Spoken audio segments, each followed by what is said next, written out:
பிரெண்ட்வுட்ஸ் நேர்களுக்கு வணக்கம். பொதுவா தேர்தல் நெருங்கிருச்சு அப்படின்னாலே ஒவ்வொரு கட்சியும் கால்ல சக்கரத்தை கட்டிக்கிட்டு என்ன பண்ணுவாங்க, சுழலி சுழட்டி என்ன பண்ணுவாங்கன்னா வேலைகளை பார்ப்பாங்க. கூட்டணி கட்சிகளை உறுதிப்படுத்துறது, அப்புறம் கட்சியை வந்து பலப்படுத்துறது, பூத் லெவல்ல இறங்கி தன்னுடைய கட்சியை வந்து என்ன பண்ணுவாங்க, கட்டமைப்புகளை இன்னும் ஸ்ட்ராங் படுத்துவாங்க. அடுத்த கட்டமா விருப்ப மனு வந்து என்ன பண்ணுவாங்க, விநியோகிப்பாங்க. ஒவ்வொரு கட்சியும் என்ன பண்ணுவாங்க, அது எத்தனை தொகுதியில நிக்கிறாங்க நிக்கல அதெல்லாம் அப்பாற்பட்ட விஷயம். ஆனா 234 தொகுதிக்கு என்ன பண்ணுவாங்கன்னா விருப்ப மனுவை விநியோகம் செய்வாங்க. ஒவ்வொரு கட்சியும் செய்யும். அது போலதான் அதிமுகவும் செஞ்சிருக்கு. நிறைய வேட்பு மனு வந்து விற்பனையா இருக்கு. தாவேகா அவங்கலாம் வந்து பாத்தீங்கன்னா குறைஞ்சது ஒரு 50,000 வேட்பு மனுக்கள் வந்து பாத்தீங்கன்னா குறைஞ்ச நேரத்திலே என்ன பண்ணிருக்காங்க, விற்று சாதனை எல்லாம் படைச்சிருக்காங்க அப்படின்னு நம்ம பேசணும். ஆனா தேமுதிக இவங்களை எடுத்துக்கிட்டீங்கன்னா எந்த கூட்டணியினும் இன்னும் வந்து கன்ஃபார்ம் ஆகல. திமுக கிட்ட பேசுறேன், அதிமுக கிட்ட பேசுறேன், பாஜக கிட்ட பேசுறேன், இப்படி ஒரு போக்கு தான் காமிச்சிட்டு இருக்காங்க. இன்னும் சொல்ல போனா பிரேமலதா விஜயகாந்த் அவர்கள் என்ன சொன்னாங்கன்னா, ஜனவரி 9ஆம் தேதி கடலூர்ல நடக்கிற மாநாட்டுல நான் எந்த கட்சியோட கூட்டணி வைக்கிறேன் அப்படின்றத பகிரங்கமா அனௌன்ஸ்மெண்ட் பண்ணுவேன் தொடர்ந்து சொல்லிட்டு இருந்தா, கான்பிடண்டா சொல்லிட்டு இருந்தாங்க. அப்போ எல்லாருமே தேமுதிகவை எதிர்நோக்கி காத்துட்டு இருந்தாங்க.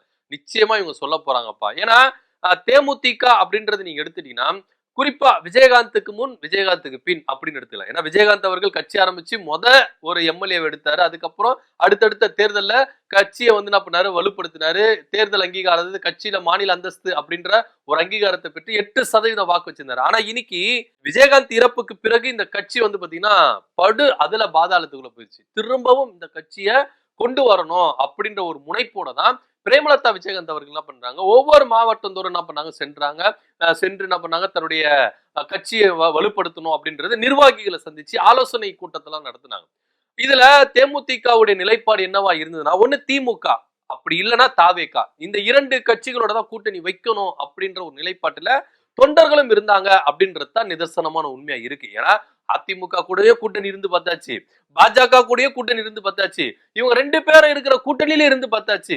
போதாதுக்கு மக்கள் நல கூட்டணி அதுலயே பிரதான ஒரு முதலமைச்சர் வேட்பாளராகவும் நின்று பார்த்தாச்சு. ஆனா எதுலயுமே வந்து என்ன பண்ணல, ஒரு விஷயம் நடந்திருக்கா அப்படின்னு பாத்தீங்கன்னா நடக்கவே இல்லை. ஆனா திமுக கூட கூட்டணி வைக்கலாம், இந்த தேர்தலில் திமுக கூட்டணி வைக்கலாம் அப்படின்னு சொல்லிட்டு பல பேர் ஆலோசனை கொடுத்ததாகவும் தகவல். இதுல பிரேமலதா விஜயகாந்த் தவிர்த்து விஜய பிரபாகரன் அவர் என்னன்னா, விஜய் கூட கூட்டணி வைக்கல. விஜய் வந்து கட்சி ஆரம்பிச்சு அவர் கூட்டங்கள் கூடும் போது பிரதான மக்கள், இளைஞர்கள், பெண்கள் எல்லாம் கூடுறாங்க. அவருக்கு வந்து நல்ல வரவேற்பு இருக்கு, மக்கள் இடத்துல நல்ல பரபரப்பா பேசப்படுறாரு, அதனால அவரோட கூட்டணி வச்சுக்கலாம் அப்படின்னும் பேசப்பட்டதாகவும் தகவல். சோ அதனால தேமுதிக எந்த நிலைப்பாடுல இருந்தனா அதிமுக கட்டையும் பேரம் பேசினாங்க, திமுக கட்டையும் பேரம் பேசினாங்க. குறிப்பா இந்த தேர்தல் அப்படின்னு எடுத்துட்டாலே ஒவ்வொரு கட்சியும் எந்த கட்சியோட ஸ்ட்ராங்கா இருக்கிறாங்களோ அந்த கூட்டணிக்குள்ள வச்சு தன்னுடைய கட்சியை வளப்படுத்துவாங்க. அதிகார ஒரு வரம்புக்கு வருவதுதான் நிதர்சனமான உண்மையா இருக்கு. ஆனா தேமுதிக பொறுத்த வரைக்கும் கூட்டணி பேரம் அப்படின்ற விஷயத்துல கை தேர்ந்தவர்களா இருக்கிறாங்க அப்படின்னு நம்ம சொல்லல. தேமுதிக நிர்வாகிகளே கொஞ்ச நாளைக்கு முன்னாடி பொதுவெளியில வந்து பேசுனதையும் நம்ம கண்கூடா பார்த்த ஒரு விஷயமா தான் இருக்கு.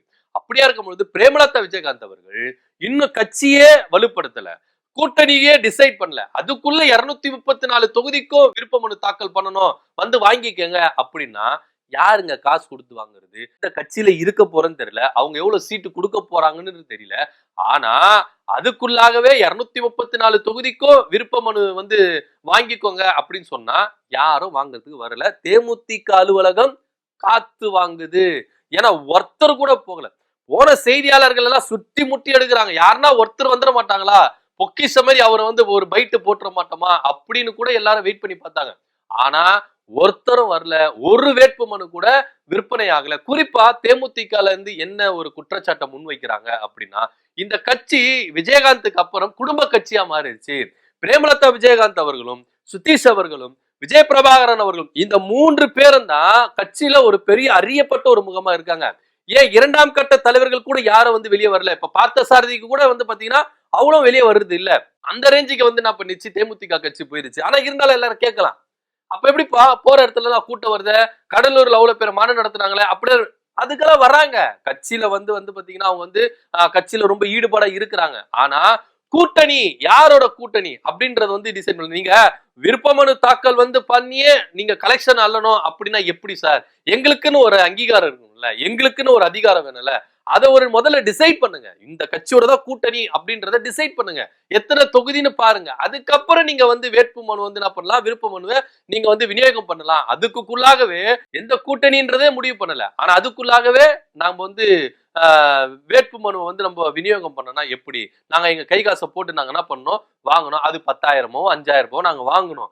அது வந்து தேவையில்லாம வந்து எங்களுக்கு நஷ்டமா தான் ஆகும். அதனால இத்தனை தொகுதியா, இத்தனை தொகுதின்னு சொல்லுங்க, அதுக்கேத்த மாதிரி நம்ம இது பண்ணிக்கலாம் அப்படின்னு தேமுதிக தொண்டர்கள் குமுறலா இருக்கு. இதுல சொல்ல போனா தேர்தல்ல நீங்க இப்ப திமுக கூட்டணியே வச்சுக்கோங்களேன். ஏன்னா திமுக கூட்டணியும் அதிமுக கூட்டணியும் 20 தொகுதி 10 தொகுதி அப்படின்னு கேட்டிருந்தாங்க. திமுகவும் சட்டம் பண்ணல, அதிமுகவும் சட்டம் பண்ணல. இப்ப குறிப்பா என்ன சொல்றாங்க, திமுக கூட்டணி மேபி இவங்க போனா கூட ஒரு 5 சீட்டு கொடுப்பாங்க, ஒரு ராஜ்யசபா சீட்டு ஒரு 5 சீட்டு கொடுப்பாங்க அப்படின்னு முன்வைக்கப்படுது. அதிமுக பக்கம் போனா கூட ஒரு 10 சீட்டுக்கு மேல கொடுக்க முடியாது அப்படின்னு தான் எடப்பாடி அவர்கள் ரொம்ப ஸ்ட்ரிக்டா இருக்கிறார். பாஜகக்கே அவர் தண்ணி காட்டுறாருன்னா தேமுதிக எந்த மூளைக்கு அப்படின்ற ரேஞ்சுக்கெல்லாம் நம்ம பார்க்க வேண்டிய ஒரு விஷயமா அது இருக்கு. ஆனா இவங்க வாக்கு சதவீதமே இல்ல. தேமுதிகவுக்கு விஜயகாந்த் அவர்கள் இருந்த வாக்கு சதவீதம் இப்ப இருக்குதா அப்படின்னா கடந்த தேர்தல்ல நம்ம பார்த்தோம்னா இல்லவே இல்லை. ஏன்னா இவங்க வந்து பாத்தீங்கன்னா மாநில அந்தஸ்து அப்படின்றதை இழந்துட்டாங்க.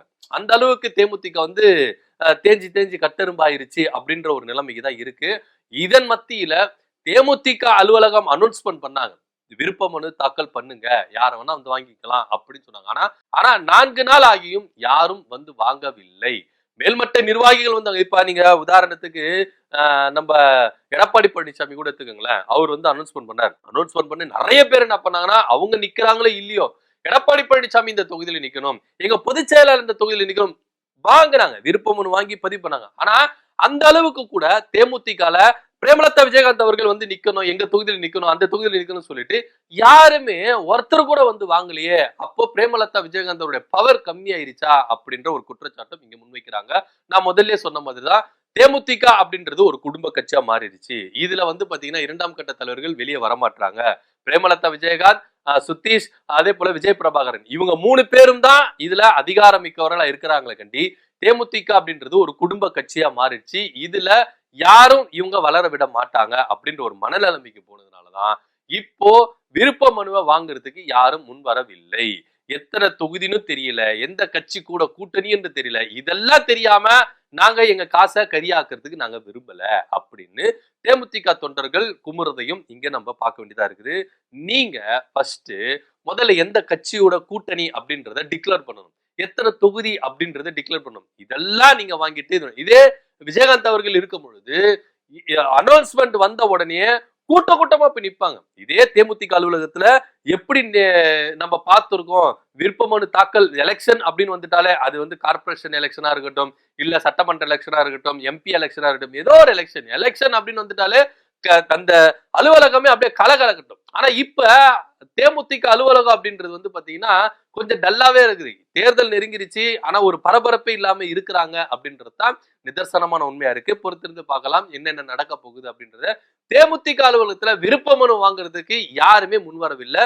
வெறிச்சோடி கிடக்குது தலைமை அலுவலகம். இதை பத்தியோட கருத்து அப்படின்றதுக்கு கமெண்ட் பண்ணுங்க. நன்றி, வணக்கம்.